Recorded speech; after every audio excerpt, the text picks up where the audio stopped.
So I'll take care of my typical look.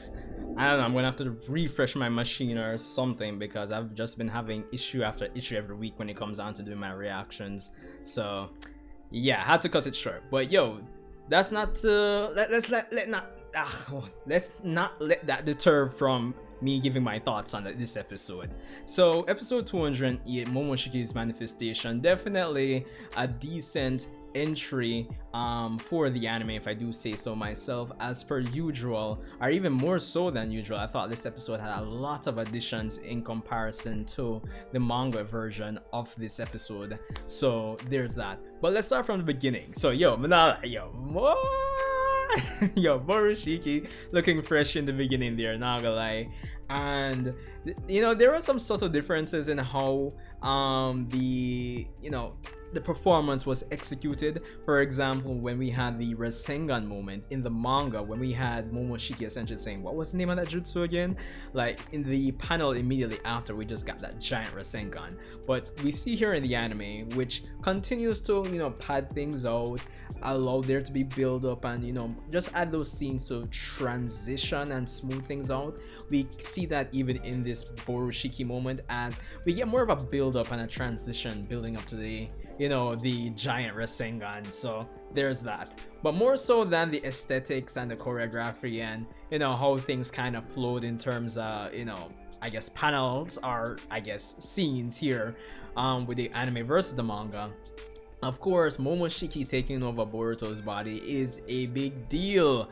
If you're, you know, watching or seeing this happen for the first time and you're anime only, this is really a big deal because it really ramps up the investment on the audience in what's going to happen in the story. It ramps up the I mean, there were stakes before, but it feels like when it comes on to your main character now, he actually has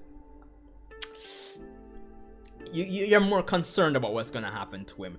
Like, it was ambiguous before in terms of what's happening with the karma, and I mean, more like if you use context clues, you could have figured it out from before. But now, when it's kind of so much more in your face, as well as, you know, that coupled with the, you know, the theories of Sasuke and Mitsuki there, you know, you are much more invested in what's going to happen with, you know, Boruto's character and how things are going to go down with, you know, Otsutsuki's potentially taking over people's bodies. So this episode really excels in pushing the investment from the audience perspective in not just, you know, Naruto and Sasuke and what they're going to do to be able to take down Jigen, but, you know, another side of the pizza, for lack of a better term, where Boruto's fate is concerned, because we know Boruto is Boruto, but having him going through some, you know, potential trouble and trauma is always a nice addition. And one thing I really liked about this episode as well, since it slowed things down compared to the manga,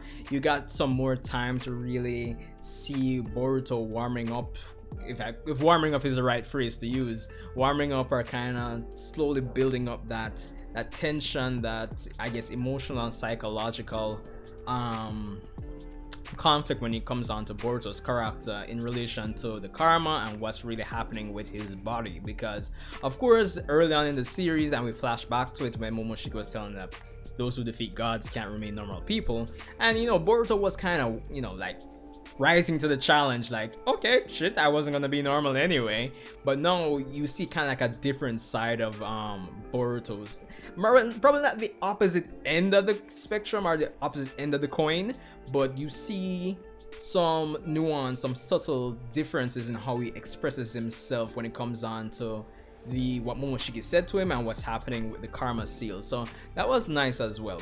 What I also loved was seeing Kawaki, or at least Shikadai and Inojin, actually coming and, you know, say, yo, Kawaki, though, you know, all this brother, you know, just those interactions between Kawaki and these other members of the new gen is always good to see, because as we know, when it comes on to the manga version, the pacing is a bit faster, to say the least, and when it comes on to slowing things down and establishing how Kawaki feels or how he could potentially interact with certain characters, that's not really there in the manga. So there was definitely an improvement for me when it comes on to this episode. Just those little quality of life things that I always say with these recent reviews. So nice touch there, if I do say so myself. But Also, the continued suspicion of Shikamaru when it comes down to Kawaki. Like, he's making some good points, but Jano. I mean, you'd think he'd ease up a little after, bringing in the proof that he, brought back in Naruto. But, he brings up a good point. Jigen can come back to the village anytime, and this whole sensory system is kind of useless in the grand scheme of things. So, yeah. So, I like that, it's good when characters can have disagreements, and it's good when they can bring it up from a logical standpoint. So I like that as well. At the end of the day, Shikamaru's just doing his job, so I can't really completely bash him there. But again, I think where this episode continues to excel is just seeing the characters interacting, slowing down things from the manga version. Granted, we know added benefit of all of this is, we're kind of catching up to the manga, so it is kind of good to slow down, because right now as it stands, I think we'd be on basically chapter 44, give or take, in terms of the next set of stuff we should be adapting, 44, 45. So yeah, it's good to actually slow things down. But at the end of the day, just seeing the interaction, just the little things, even like Sasuke finding out Sarada did the Shidori, stuff like that, it's those little interactions that really pay off the little additional build-ups that the anime has introduced. So I like it. And of course, we do get a setup in this episode when it comes on to Boro's, his, what's the term? His religious cult, essentially. We've got this set up for characters to actually investigate that, so that's going to be an excuse for, to pad out the anime just a bit more, to slow it down a bit more. But at the end of the day, I don't mind, because as I said, the additions they added with Boro, it's good to pay off those additions in one way or another, and setting things up with this episode to have the characters investigate what's happening with the religious cult.